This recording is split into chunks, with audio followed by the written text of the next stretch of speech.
जय हिंद दोस्तों, ये अपडेट जो लेके आया हूं आपके लिए सोने पे सुहागा अपडेट है दोस्तों। बहुत ही ज्यादा मदद मिलेगा आपके मार्क्स को इंक्रीज करने में। जैसा आपने सुना होगा कि स्टेप मार्किंग होता है बोर्ड एग्जाम में इस तरह से, लेकिन उसका कोई रिजल्ट दिखता नहीं है। जैसे मन तैसे कॉपी चेक कर दिया जाता है, जैसा कि इसका खामियाजा पिछले साल के बच्चों ने भुगता भी था। आप शायद ये बात नहीं जानते होंगे। आप अगर पिछले साल के पिछले सीजन के बच्चों से अगर आप पूछे तो बहुत से बच्चे रो दिए थे। अच्छे पेपर जाने के बावजूद भी बहुत लोगों का रिजल्ट खराब आया और बहुत लोगों का खराब पेपर जाने के बाद भी अचानक रिजल्ट बेहतर आ गया। आपने सुना होगा बहुत बच्चों में कि अरे अरे तो अच्छी पढ़ाई नहीं किया, साल भर अच्छे से कुछ नहीं किया, फिर भी इसका परसेंटेज बहुत ही अच्छा खासा गया। इसका परसेंटेज इतना मेहनत किया फिर भी उसका परसेंटेज उतना अच्छा नहीं आया। ये कारण कॉपी चेकिंग को लेकर के था। ठीक है, कॉपी चेकिंग में कहीं ना कहीं दिक्कत थी पिछली बार। इस पे ऐसा नहीं है कि सवाल नहीं खड़ा किया गया था, बहुत लोगों ने सवाल खड़ा किया था। ऐसा क्या हो रहा था पिछले बार कॉपी चेकिंग में कि क्या हो रहा था कि एक ऐसा पर्टिकुलर सीक्वेंस में मार्क्स दे दिया गया था। जैसे कि फिजिक्स में बहुत बच्चे, चाहे तेज बच्चा हो चाहे कमजोर बच्चा हो, सबको सिमिलर मार्क्स दे दिया जा रहा था, जैसा कि मैंने पिछले वीडियो में बताया भी था। इस बार अगर ध्यान दिया जाए तो यूपी बोर्ड के कॉपी चेकिंग को लेकर के बहुत ही ज्यादा सजग और बहुत ही ज्यादा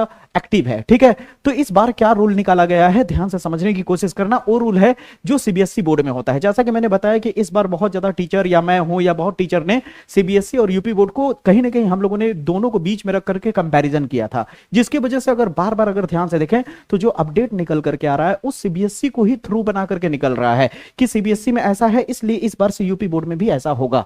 सीबीएसई में ऐसा हुआ करता था इसलिए यूपी बोर्ड में भी ऐसा होगा। जैसे कि आपको पता होगा सीबीएसई बोर्ड में स्टेप मार्किंग होता है। अगर कोई बच्चा मान लीजिए किसी चीज का आंसर लिख रहा है, जैसे मान लीजिए न्यूमेरिकल ही कर रहा है, उसने फार्मूला लिख दिया लेकिन उसने फार्मूले में जो वैल्यू बैठाना था वो सही नहीं बैठा पाया, लेकिन फिर भी फार्मूले का उसे 25 मार्क्स, फिर भी उसे फार्मूले पे 25% मार्क्स मिल जाता था। अगर वो वैल्यू पुटअप कर लिया तो उसे सीधे, अगर 4 नंबर का प्रश्न है तो सीधे 2 नंबर उसे मिल गया। अब वो कैलकुलेशन करे या ना करे, कैलकुलेशन उसका सही हो या ना हो, अगर वो आंसर तक पहुंच गया तो सीधे 4 नंबर का अगर प्रश्न है तो 4 नंबर पूरा यानी 100% मार्क्स मिल जाता था। लेकिन यूपी बोर्ड में इसका कोई ऐसा खास रिजल्ट या इसका कोई खास सबूत नहीं था कि बच्चे को स्टेप मार्किंग मिल रहा है या नहीं मिल रहा है। इसलिए इस बार विशेष करके स्टेप मार्किंग पे ध्यान दिया गया है ताकि बच्चों के फेल होने का डर और फेल होने का जो खतरा है वो बिल्कुल समाप्त हो जाए। और किसी कारणवश किसी बच्चे का जैसे होता है ना कि वैल्यू पुटअप करके आया, घर पे आके अफसोस कर रहा है अरे यार मेरे से तो आंसर गलत हो गया, वहां पे माइनस की जगह प्लस लगा दिया, या फिर वहां पे फार्मूला गलत बैठा दिया, या फिर फार्मूला तो सही बैठा है यार लेकिन वहां वैल्यू मैंने गलत बैठा दिया। इस तरह की चीजें जो रिग्रेट रह जाता है, वो रिग्रेट को दूर करने के लिए बहुत ही बेहतर फैसला लिया गया है। वो फैसला क्या है ध्यान से देख सकते हो। सीबीएसई बोर्ड की तरह ही यूपी बोर्ड ने क्या किया है, एक फैसला लिया है कि हमें स्टेप मार्किंग देना होगा और इस बार एकदम सही से इस चीज पे ध्यान रखते हुए, निगरानी रखते हुए बच्चों को स्टेप मार्किंग देना होगा। अपने मन से आप कुछ भी कॉपी चेक नहीं कर सकते। यानी कुल मिलाकर के, यानी ये सीधे सीधे कह सकते हो यूपी बोर्ड का सीधा निशाना है कॉपी चेक करने वाले शिक्षकों के लिए कि आपको ध्यान से कॉपी चेक करना है, हर पेज को अच्छे से पलट के चेक करना है और बच्चे के लिखे हुए आंसर पे आप जो मन तो नहीं दे सकते मार्क्स, आप जिस हिसाब से बच्चा करेगा उसके हिसाब से आपको स्टेप मार्किंग देना पड़ेगा।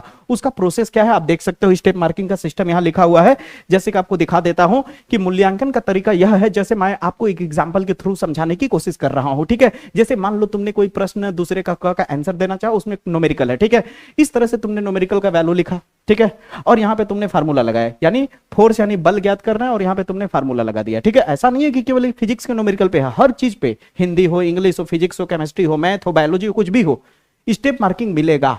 समझ रहे हो? तो ध्यान से समझने की कोशिश करो। जैसे आपने कोई फार्मूला लिखा, ठीक है, अब फार्मूला लिख दिया, फार्मूला लिखते ही अगर आपने यानी आपको जो सवाल पूछा गया है जिसमें आपको वैल्यू पुटअप करके वैल्यू निकालना है, जैसे यहां बल की गणना करनी है, ठीक है, तो आपको बल निकालने का जो सही फार्मूला यूज होगा अगर उसने आपने यूज कर दिया तो तुरंत आपको 25% मार्क्स मिल जाएगा। समझ आई मेरी बातें? यानी सही फार्मूला लगाने पे अगर आप सिर्फ सूत्र ही सही लिख देते हो तो उस पर आपको 25% अंक आराम से प्राप्त हो जाएगा। समझ आई मेरी बातें? यानी कहने का मतलब है अगर ये 4 नंबर का प्रश्न है, अगर ये 4 अंक का है तो सीधे सीधे बच्चों आपको 1 नंबर का काम आप कर लोगे फार्मूला लिखते ही। अब आपको ये डर नहीं है कि अरे यार मेरे को न्यूमेरिकल का यार फार्मूला केवल पता था यार लेकिन कैलकुलेशन दिक्कत है। जैसे बहुत बच्चे मेरे से मैसेज करते थे कि सर मेरा कैलकुलेशन बहुत वीक है सर। अगर आपने फार्मूला भी लिख के आए होगे तो भी आप कुछ ना कुछ नंबर पालोगे। इसीलिए कहा जाता है कि एग्जाम में कभी भी क्वेश्चन नहीं छोड़ना चाहिए। कुछ भी हो, आपको जो समझ आ रहा है वो बना के लिखो, लेकिन लिखो। अब आप ध्यान से देखो, जब आप फार्मूला इस तरह से कर दोगे लिखने के बाद, अब बारी आती है फार्मूले में जो वैल्यू है उसको पुटअप करना।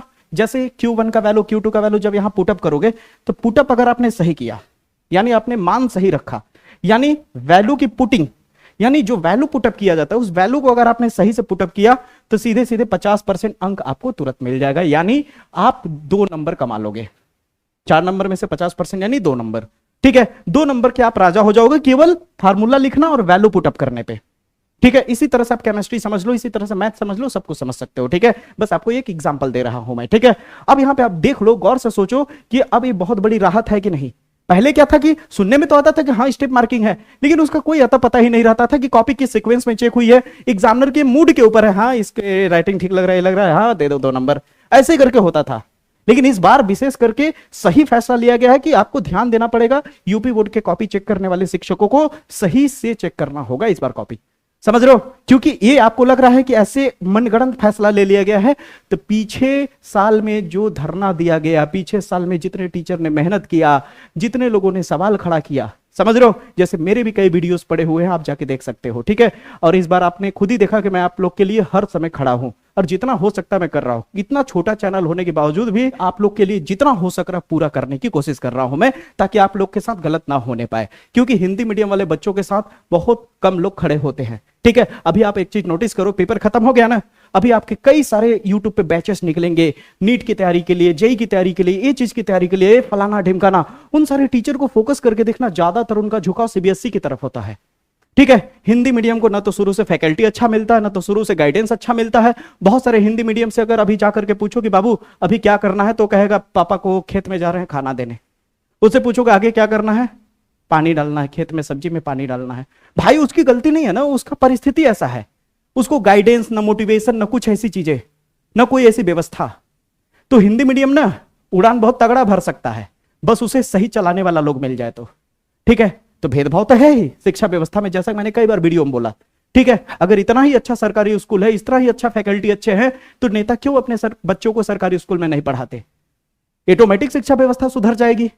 लेकिन ये चीज तो होगा नहीं। लेकिन चिंता मत करो, बदलाव होने वाला है। अब जागरूकता फैल रही है, बच्चे भी जागरूक हो रहे हैं और टीचर भी जागरूक हो रहे हैं, सवाल खड़ा कर रहे हैं। हम हो या हम जैसे न जाने कितने टीचर हो, सीधे शिक्षा व्यवस्था से लड़ रहे हैं। समझ रहे हो ना? तो इसका मतलब साफ साफ है कि आप लोगों का साथ चाहिए। इसका मतलब साफ साफ है कि अब कोई भी आंख मुंद करके नहीं बैठा हुआ है। गलत होगा तो सवाल खड़ा किया जाएगा।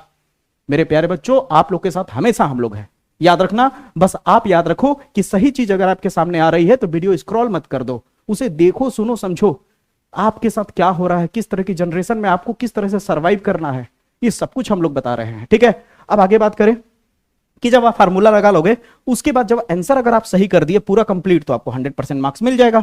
अब एक चीज हुआ करता था, जैसे कि नहीं होता था कि बच्चे की अगर थोड़ी बहुत राइटिंग खराब हो गई या ये हो गया या थोड़ा बहुत अच्छा नहीं लिख पाया तो उसको मार्क्स काट दिया जाता था।